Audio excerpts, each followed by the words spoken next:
top gem opal.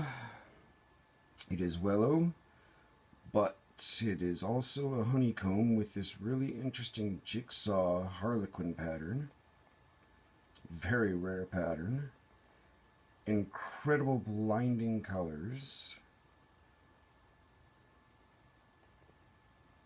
It seems digital, the way it flashes. This is just one of the most incredible gems you'll ever see. It's double-sided. I think the other side's the prettier side. I think this is the prettier side. If you don't agree, then that's okay.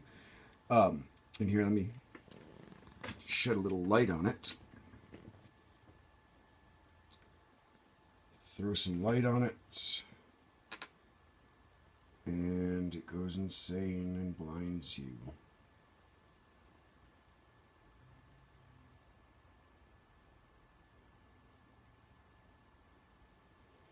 It's got some nice reds, yellows, greens, blues, every color of the spectrum. And again, just a very rare pattern, and that wonderful honeycomb that you see under the skin there. It's a little easier to see when it's in your hand, but you can see the honeycomb in there. But yeah, that's just a to die for gem. This is a rare one, guys.